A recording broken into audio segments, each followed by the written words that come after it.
Every time I look back at a shoot, the one regret that I have is not a lens choice, it's not a location scout, it's none of that sort of thing. It's basically, I always wish I had captured more BTS content. Because the truth is, the final polished creative piece that you produce from a shoot is only half the story. The other half of the story is how you got to that creative decision. I think BTS content is extremely important. It's one of the foundations of this YouTube channel and how I share my thought process and my creative process around the projects that I'm always involved in. And it's also a huge reason why my other social profiles, specifically on Instagram and TikTok, have grown so much because of not only me trying to improve as a creator and trying to level up my skills, but also sharing the process behind the different creative decisions that I make and the struggles that I go through as a person going through this filmmaking and photography journey. I think a lot of people treat BTS as sort of like a nice add-on when you're going out and shooting or even working from home, but I think BTS can be really invaluable. Especially in today's social media climate, it can be the catalyst that helps take your actual work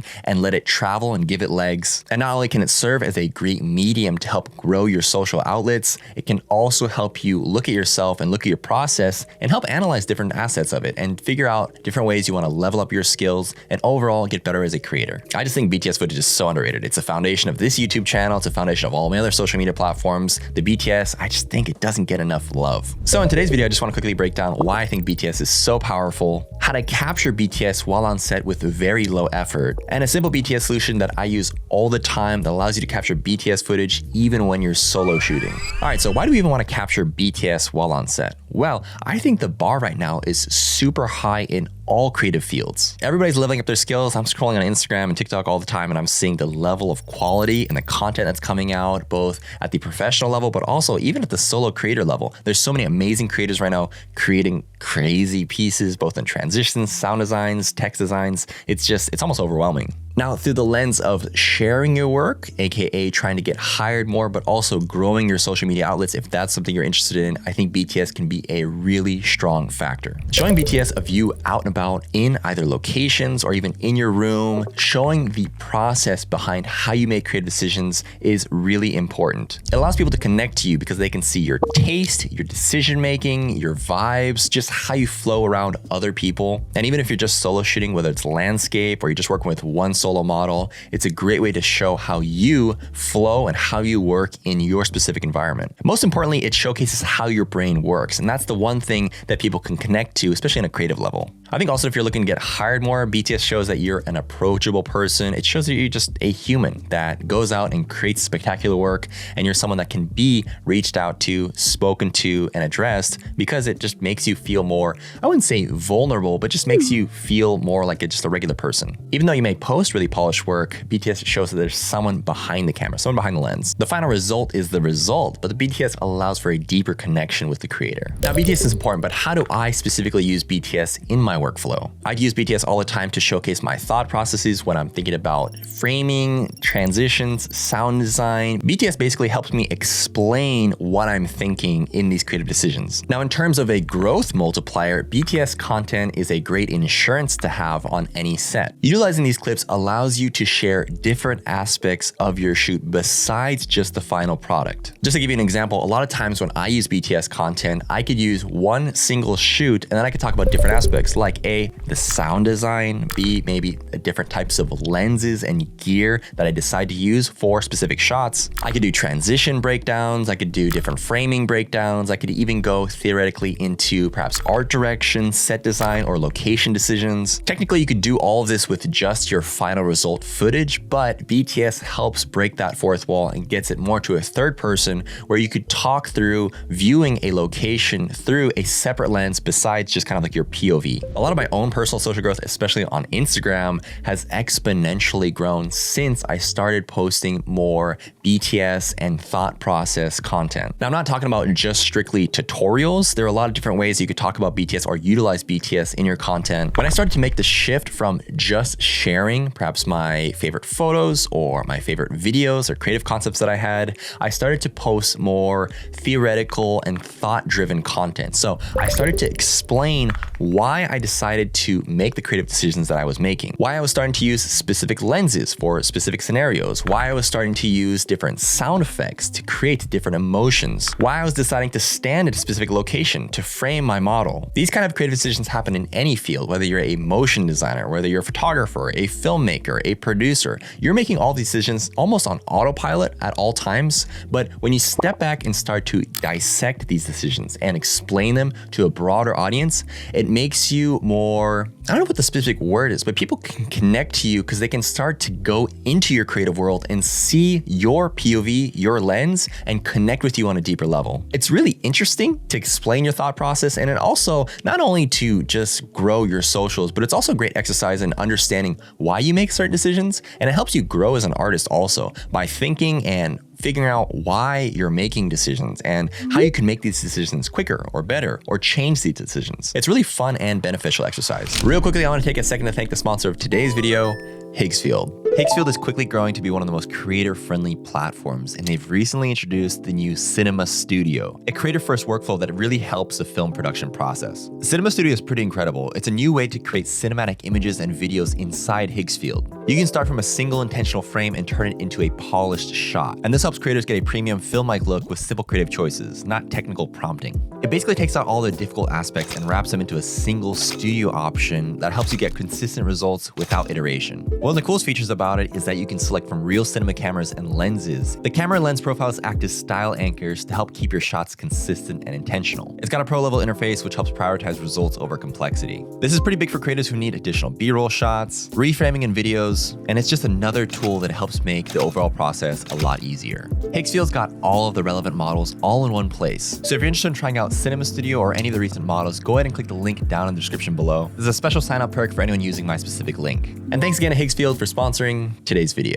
Now, one common misconception about BTS is that you need another set of hands to capture BTS at all times. Like you need somebody on your set, you have to hire somebody. It's a really big burden, but I think the best BTS content doesn't hinder the actual shoot. It's almost invisible. You just want an invisible lens to capture what's going on while on set. And once you have this footage, you can then tailor it and use it in a multitude of different ways. Now, there's two types of BTS content that I like to capture, and if you have either of these, you can really help tell your story in a much easier way, a much more efficient way. The first is wide BTS content, and so a lot of times one of my favorite ways to do this is to just set up an iPhone somewhere. Anytime we're in a location, I like to use the Moft tripod wallet on the iPhone, and allows you to just set up your iPhone somewhere and just click record, and that way you have a wide, a lot of times I like to use the 0.5 lens, a wide field of view on your location, and it can showcase you in environment working. If you have someone else on set that can capture this footage at all times, that's the best case scenario. But if you're working by yourself, low budget, or you're just working in places where it's really tight crews, sometimes you don't have an extra pair of hands that can hold an iPhone or an extra camera. That's where I think these little rigs, these little attachments that can help set your iPhone in different locations